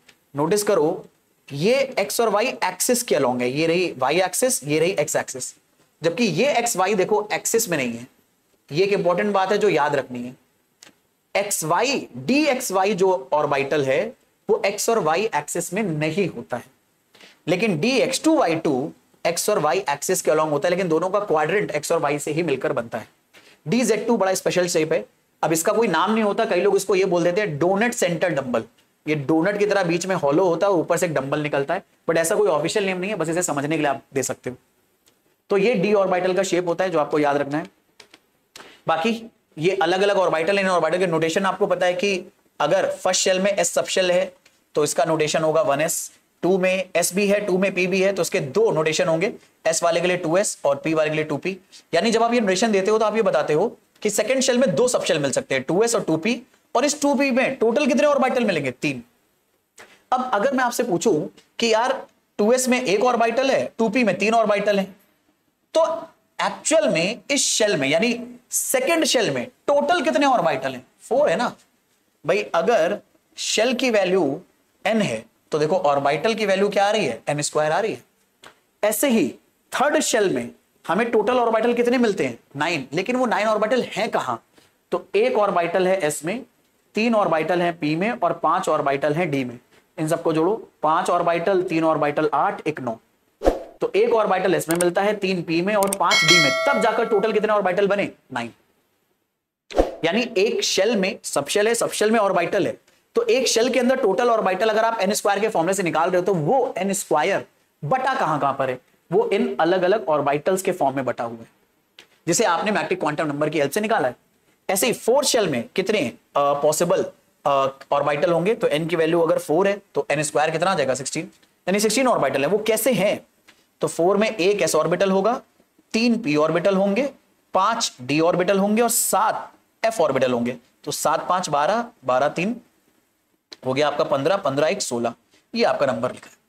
इसीलिए मेरे बच्चे पीछे ये फॉर्मूला लिखा हुआ था कि किसी भी n के लिए जो नंबर ऑफ ऑर्बिटल्स होते हैं वो कितने होते हैं? n square. तो वो कैसे आया n स्क्वायर? मुझे उम्मीद है ये वाली बात भी आपको समझ में आ रही होगी, कोई दिक्कत यहां पर नहीं है, कोई परेशानी नहीं है। अब इस पूरे डिस्कशन में एक बस छोटा सा पॉइंट और बचा है कि टीचर आजकल इसको भी पूछ रहे हैं, तो बस 2 मिनट और देना, मैं फटाफट 2 मिनट के अंदर आपको बता दूं। दरअसल में आप जरा इस 1s और 2s सबशेल को देखो।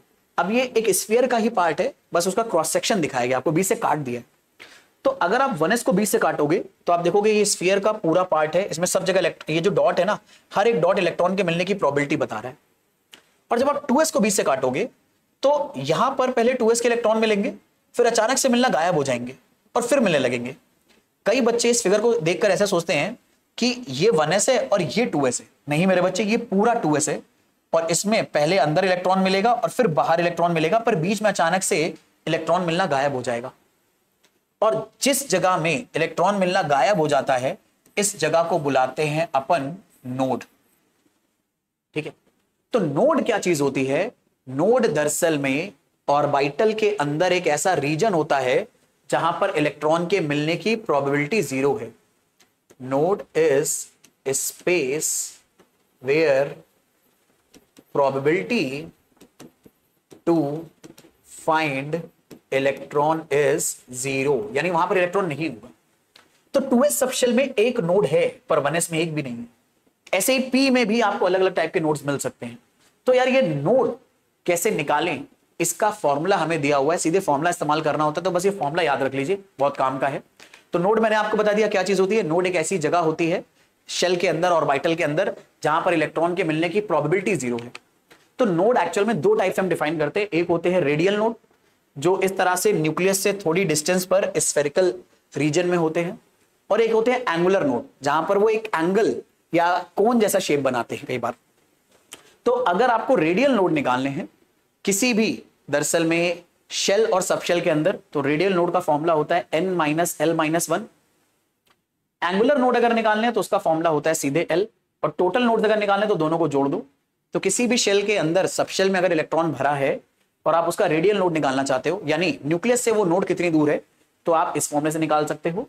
एंगुलर नोड अगर निकालना चाहते हो तो l की हेल्प से निकाल सकते हो, यानी उसका अजीमुथल क्वांटम नंबर ही बता देगा, और टोटल नोड के लिए दोनों को जोड़ दो। अब इसके 1-2 क्वेश्चन कर लेते हैं ताकि हमें पता चल जाए कि नोड वाला आइडिया हमें समझ में आया है या फिर नहीं।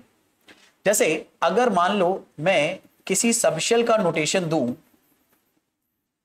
और यहां पर मैं आपसे कह दूं कि भैया इसमें आप रेडियल नोड निकालो, तो रेडियल नोड का फॉर्मूला आपको पता है क्या आएगा, n-l-1। अगर मैं कह दूं एंगुलर नोड निकालो, तो एंगुलर नोड का फॉर्मूला क्या आएगा, l। ठीक है, और अगर मैं कह दूं टोटल नोड निकालो, तो टोटल नोड का फॉर्मूला क्या आएगा भाई, इन दोनों को जोड़ दो तो -l से +l कैंसिल होगा, बचेगा n-1। आ जाओ निकालते हैं फिर फटाफट। तो अगर मान लो मैंने सबशेल आपको दी 2p रैंडमली, तो आप इसके लिए सारी वैल्यू कैसे निकालोगे, तो 2p के लिए n यानी प्रिंसिपल क्वांटम नंबर है 2, और azimuthal quantum number p subshell का कितना होता है 1। तो n की वैल्यू पता चल गई, l की वैल्यू पता चल गई, 2 - 1, तो 2 - 1 - 1 करा 0 आ गया। एंगुलर नोड अगर निकाला तो अजीमुथल क्वांटम नंबर के बराबर आएगा, यानी 1। यानी 2p सबशेल में कितने एंगुलर नोड होंगे, 1। टोटल नोड अगर निकाला तो n-1 कर दो, 2 - 1 कर दो, कितना आ गया 1। ऐसे ही अगर मान लो मैंने ऐसे रैंडमली आपको बोल दिया 3D सबशेल पॉसिबल है, 3D सबशेल के लिए रेडियल, एंगुलर और टोटल नोड निकालने, तो n की वैल्यू कितनी आई 3, और l की वैल्यू कितनी आ गई, d सबशेल के लिए होती है 2। तो n की वैल्यू 3 रखी और d के लिए l की वैल्यू 2 रख दी। तो अगर मैं रेडियल नोड निकालूं तो 3 - 2 - 1, ये फिर से कितना आ गया 0। रेडियल नोड कितने हो गए 0। एंगुलर नोड अगर निकालने हैं तो वो 2 आ जाएंगे। और अगर मैं टोटल नोड्स के बारे में बात करूं तो टोटल नोड्स कितने आ जाएंगे, फटाफट अगर हम लोग देखें तो इन दोनों को जोड़ दो तो 2 + 0 कितने आ गए 2, ठीक है। 3 - 1 कर दो 2 आ जाएगा। तो मुझे उम्मीद है नोड का आइडिया भी आपको निकालना आ गया, ठीक है। नोड कैसे निकालते हैं, और 2 तरह के नोड होते हैं, रेडियल एंड एंगुलर। और मुझे पूरी उम्मीद है यार इस पूरे डिस्कशन से क्वांटम नंबर्स का एक बहुत अच्छा आइडिया आपको समझ में आया होगा, और आप मैथमेटिकल और उसका जो लॉजिकल अप्रोच है दोनों बहुत अच्छे से समझ पाए होंगे। अगर फिर भी कुछ चीजें समझने में आपको ऐसा लगा है कि पहली बार में पकड़ में नहीं आया, तो मैं एडवाइस करूंगा कि आप वीडियो को 1-2 बार और देखो, क्योंकि ये जो चीज है आपके लिए बहुत ज्यादा नई है। और बच्चों को ऐसा लगता है यार पहली बार पढ़ रहे हैं, पहली बार में ही समझ में आ जाए। तो मैं आपको एक बात बताऊं, बहुत सारे टीचर्स को ही, इवन मुझको भी ये चीज 2-4 बार पढ़ने के बाद समझ में आई है, ठीक है। तो अगर आप ऐसे स्टूडेंट की कैटेगरी में, कि आ गया तो बहुत अच्छी बात है, वेल एंड गुड है, बट अगर आपको लग रहा है जरा सा भी कमांड नहीं हुआ है तो इस चीज को आप मल्टीपल टाइम रिपीट करके देख सकते हो, क्योंकि इन टॉपिक्स पर जितना ज्यादा कमांड करोगे उतना ही आसान आपके लिए आगे वाली केमिस्ट्री होगी, खास तौर पे ऑर्गेनिक केमिस्ट्री और केमिकल बॉन्डिंग वाली चीजें। तो आज के लेक्चर में इतना ही रखेंगे। मुझे पूरी उम्मीद है आप लोगों को चीजें बहुत अच्छे से समझ में आई होंगी। मिलेंगे नेक्स्ट क्लास में, तब तक के लिए भाई जम के पढ़ाई करते रहो, रिवीजन करते रहो, जो भी डाउट्स आते रहे मेरे साथ डिस्कस करते रहो। See you in the next class, bye everyone, take a very good care of yourself.